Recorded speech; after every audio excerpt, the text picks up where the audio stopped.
So hello friends, this is my first video. ఈ వీడియోలో మీకు నేను బ్లాక్ అండ్ బ్లాక్ కాన్సెప్ట్ చెప్తున్నా. ఒకవేళ ఈ వీడియో మీకు నచ్చితే లైక్, షేర్ అండ్ సబ్స్క్రైబ్ చేయడం మర్చిపోకండి, మరియు బెల్ ఐకాన్ నొక్కడం కూడా మర్చిపోకండి.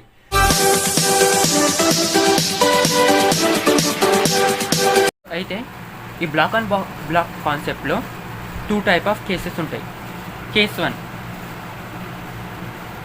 1లో ఏంటిదంటే force applied on large block, అంటే బాటమ్ బ్లాక్ మీద ఫోర్స్ అప్లై చేయడం.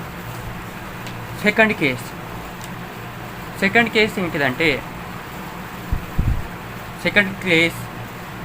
సెకండ్ కేస్లో ఏం చేస్తామంటే ఇది ఏదైతే అప్పర్ బ్లాక్ ఉందో స్మాల్ M2 మాస్, నీ మాస్ M1, ఈ అప్పర్ బ్లాక్ మీద ఫోర్స్ అప్లై చేయడం. ఫస్ట్ కేసు ఏంటిది? Force applied on bottom block, అంటే ఏదైతే కింద ఉన్న బ్లాక్ పైన ఫోర్స్ అప్లై చేయడం. సెకండ్ కేస్ పైన ఉన్న బ్లాక్ మీద ఫోర్స్ అప్లై చేయడం. First one, let bottom block యొక్క మాస్ ఏమో M1 అనుకుందాం, అండ్ అప్పర్ బ్లాక్ ఏదైతే ఉందో దాని మాస్ ఏమో M2 అనుకుందాం. అయితే దాని మీద ఏదైతే ఫ్రిక్షన్ ఉందో, కోఎఫిషియంట్ ఆఫ్ ఫ్రిక్షన్, అదేమో మ్యూ అనుకుందాం. అయితే ఫస్ట్ కేస్ ఈ కేసులో మళ్ళీ చిన్న స్మాల్ కేసెస్ ఉంటాయి. దాంట్లో కేస్ 1 ఏంటిదంటే మనం అప్లై చేసిన ఫోర్స్, మనం ఇప్పుడు ఈ బ్లాక్ పైన ఫోర్స్ అప్లై చేసినాం. ఫోర్స్ అప్లై చేస్తే ఏమవుతుంది? ఒకవేళ స్మూత్ సర్ఫేస్ ఉందనుకో, దాంట్లో ఎటువంటి ఫ్రిక్షన్ లేదు, కాబట్టి ఈ టోటల్ సిస్టమ్ ఏదైతే ఉందో M1 అండ్ M2 ఇవి ఒకటే యాక్సిలరేషన్ తోటి మూవ్ అవుతాయి. ఆ మూవ్ అవుతాయి కాబట్టి ఈ అప్లైడ్ ఫోర్స్ని ఏమని రాసుకోవచ్చు? F = M1 + M2 × A, అంటే mass into acceleration equal to force కదా. కాబట్టి అప్పుడు యాక్సిలరేషన్ ఈక్వల్ టు ఏమవుతుంది? F/M1 + M2. This is acceleration of this system.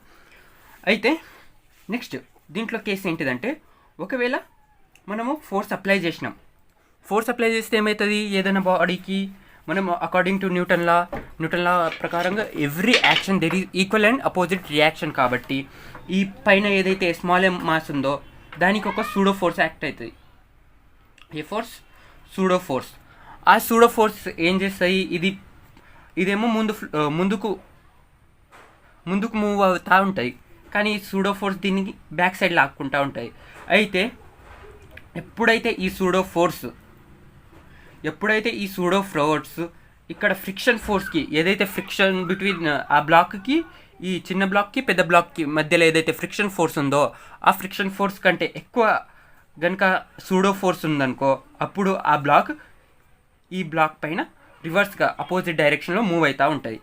అయితే అప్పుడు ఏమవుతుంది అంటే, ఆ కేసులో మనము ఇప్పుడు పైన బ్లాక్ కింద బ్లాక్ ఏ యాక్సిలరేషన్ తోటి మూవ్ అవుతుంది? A. కాబట్టి స్మాల్ బ్లాక్ ఏ యాక్సిలరేషన్ తోటి మూవ్ అవుతుంది? ఒకవేళ అది మూవ్ అయితే లేదు అనుకుంటే, ఆ టైంలో అది స్మాల్ M2 × A యాక్సిలరేషన్ తోటి మూవ్ అవుతుంది. అయితే ఈ ఫోర్స్ దీనిపైన యాక్టివ్ అవుతుంది, సూడో ఫోర్స్ ఎంత? M2 × A. ఈ సూడో ఫోర్స్ ఈ స్మాల్ ఆబ్జెక్ట్ మీద ఏదైతే M2 బ్లాక్ ఉందో దానిపైన ఈ సూడో ఫోర్స్ యాక్ట్ అవుతాయి. ఈ సూడో ఫోర్స్ని ఏ ఫోర్స్ అపోజ్ చేస్తూ ఉన్నాయి అంటే, ఏ ఫోర్స్ అయితే దానిని ఆపుదామనుకుంటుంది అదేమో ఈ స్మాల్ m యొక్క ఫ్రిక్షన్ ఫోర్స్. ఆ స్మాల్ m ఈ రెండు బ్లాక్ల మధ్య ఏదైతే ఫ్రిక్షన్ ఫోర్స్ డెవలప్ అయిందో, ఆ డెవలప్ అయిన ఫ్రిక్షన్ ఫోర్సే దానిని ఆపడానికి ట్రై చేస్తాయి. ఆ ఫ్రిక్షన్ ఫోర్స్ ఈక్వల్ టు ఏంటిది? మనకేం తెలుసు? Friction force equal to coefficient of friction into normal force. కాబట్టి దీనిని ఏదైతే సూడో ఫోర్స్ ఉందో ఆ సూడో ఫోర్స్ని ఏ ఫోర్స్ అపోజిట్ చేస్తుంది? Friction force. కాబట్టి ఆ ఫ్రిక్షన్ ఫోర్స్ ప్లేస్లో ఏమని రాసుకోవచ్చు? Mu into coefficient of friction into normal force ఏంటిది? దాని యొక్క వెయిట్, అది దాని యొక్క నార్మల్. కాబట్టి M2 × G equal to mass into A2 acceleration. అంటే ఈ ఆబ్జెక్ట్ ఏదైతే ఉందో ఈ బాడీ మీద ఎంత యాక్సిలరేషన్ తోటి మూవ్ అవుతుంది దాన్ని A2 అనుకుంటున్నా. కాబట్టి ఇప్పుడు మనకు A2 ఈక్వల్ టు ఏమవుతుంది, m2 క్యాన్సిల్ అయితే A మైనస్ మ్యూజీ ఏదైతే ఉందో ఇదే యాక్సిలరేషన్ తోటి బ్లాక్ ఈ M1 బ్లాక్ మీద మూవ్ అవుతూ ఉంటాయి.